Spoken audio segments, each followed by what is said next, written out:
இலங்கையில் இந்திய வம்சாவளி மலையகத் தமிழர்களின் குடியுரிமை பறிப்புக்கு ஆதரவளித்ததா அகில இலங்கை தமிழ் காங்கிரஸ். ஆங்கிலேய ஆட்சி காலத்தில் இலங்கை தேயிலை தோட்டங்களில் பணிபுரிவதற்காக இந்தியாவிலிருந்து மக்கள் கொண்டுவரப்பட்டார்கள். மலையகத்தில் குடியமர்த்தப்பட்ட அம்மக்கள் இலங்கையில் அரசியல் ரீதியில் செல்வாக்கு செலுத்தக்கூடியவர்களாக மாறிவிடுவார்கள் என அச்சப்பட்ட அப்போதைய இலங்கை பிரதமர் TS சேனநாயக அம்மக்களின் இலங்கை குடியுரிமையை பறிக்க சட்டமியற்றினார். இந்த அநீதியான செயலை GG பொன்னம்பலம் தலைமையிலான அகில இலங்கை தமிழ் காங்கிரஸ் மிக கடுமையாக எதிர்த்தது. எனினும் கடும் எதிர்ப்புகளையும் மீறி நாடாளுமன்ற பெரும்பான்மை பலத்தை பயன்படுத்தி பிரதமர் TS சேனநாயக இக்கொடுமையான சட்டத்தை நிறைவேற்றினார். ஏராளமான இந்திய வம்சாவளி மலையக தமிழர்கள் குடியுரிமை பறிக்கப்பட்டு நாடற்றவர்கள் ஆக்கப்பட்டார்கள். குடியுரிமை பறிக்கப்பட்ட மக்களின் குடியுரிமை மீண்டும் வழங்கப்பட வேண்டும் என்ற கோரிக்கைகள் வலுப்பெற்றன.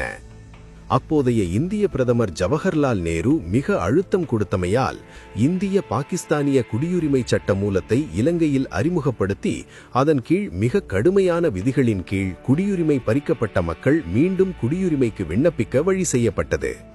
இந்திய பாகிஸ்தானிய குடியுரிமை சட்டமூலத்தின் பிரகாரம் குடியுரிமை பறிக்கப்பட்டவர்களில் சுமார் 85% மீண்டும் இலங்கை குடியுரிமையை பெறும் வாய்ப்பு இருந்தமையால் அகில இலங்கை தமிழ் காங்கிரசும் அதன் தலைவர் GG பொன்னம்பலமும் இச்சட்டமூலத்துக்கு ஆதரவளித்தனர். இதனால் குறிப்பிட்டளவு மலையக மக்கள் மீண்டும் தமது குடியுரிமையை பெற்றுக்கொள்ள வழிபிறந்தது. மிக கடுமையான இந்த சட்டமூலத்தின் கீழ் மீண்டும் குடியுரிமை பெற முடியாமல் போன மக்கள் நாடற்றவர்கள் ஆக்கப்பட்டனர்.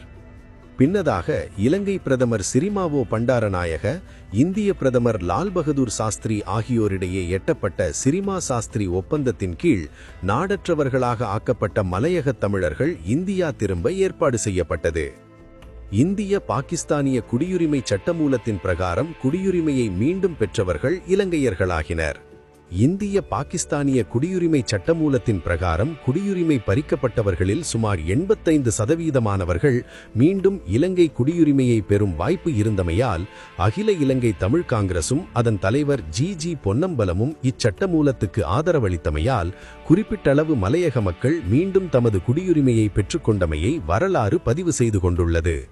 இப்போது சொல்லுங்கள், குடியுரிமை பறிப்புக்கு அகில இலங்கை தமிழ் காங்கிரஸ் ஆதரவளித்ததா?